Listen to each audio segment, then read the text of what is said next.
कि पहन के कनवाले आ लगा के उठला ले मैं आई हूँ दिल का करार लूटने।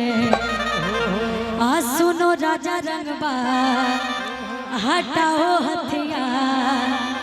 मैं आई हूँ यूपी बिहार लूटने। अच्छा कितने लोग ये गाना सुने कितने लोग, क्योंकि पूरे इंडिया में 1 नंबर पे ट्रेंड किया है, अभी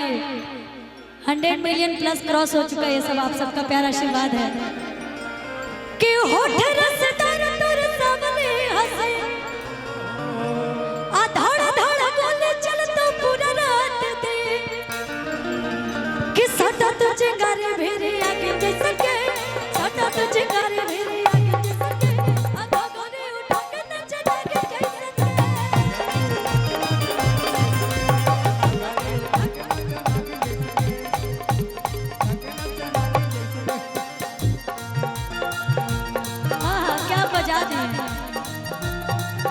पूरा करें पूरा करें। नहीं आहो गौरव के दिनवा आहो गौरव के आहो गौरव के दिनवा आहो गौरव के टपट पचुआ तपसनवा आहो गौरव के टपट पचुआ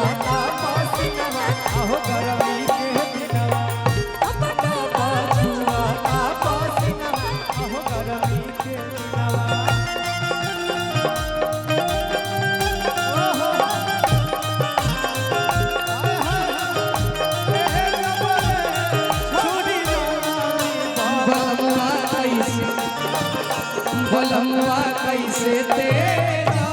रे छोटी नानी बलमुआ कैसे तेरा रे छोटी नानी।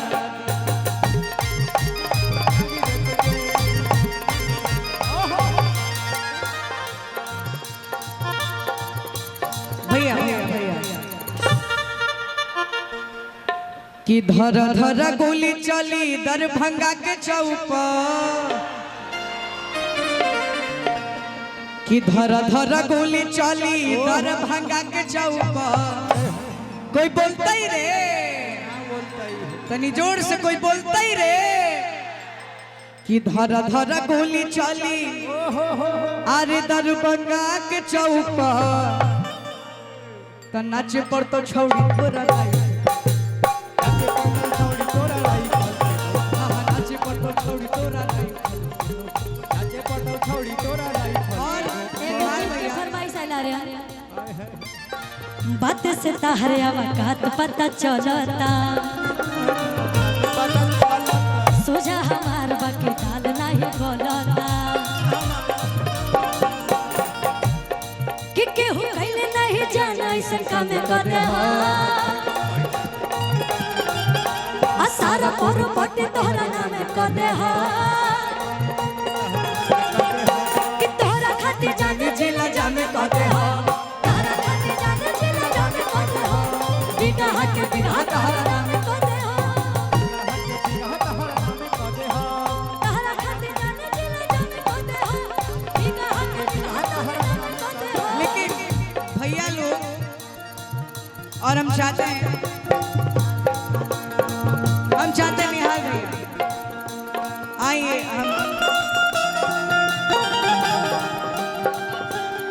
हम तुझे देख मेरा दिल धड़के मेरे जान तड़पते हैं तुझे देख मेरा दिल धड़के मेरे जान तड़पते हैं कोई जन्नत के मोहर नहीं मेरे कॉलेज के एक लड़के हैं मेरे कॉलेज के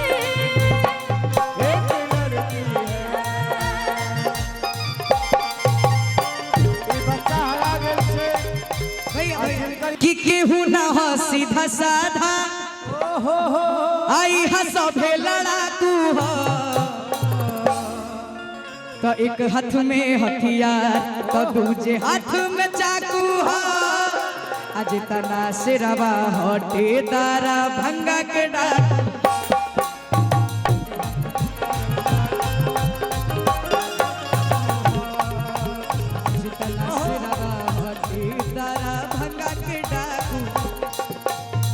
पूरे नमवाली खाली औकात के बलेडा से कर जवा में जा पूरे नमवाली खाली औकात के बलेडा से कर जवा में जा। देखिए आपकी जब शादी होगी ना तो ये लोग यही बोलेंगे, क्या बोलेंगे? हमारू के ले ले चल ससुररिया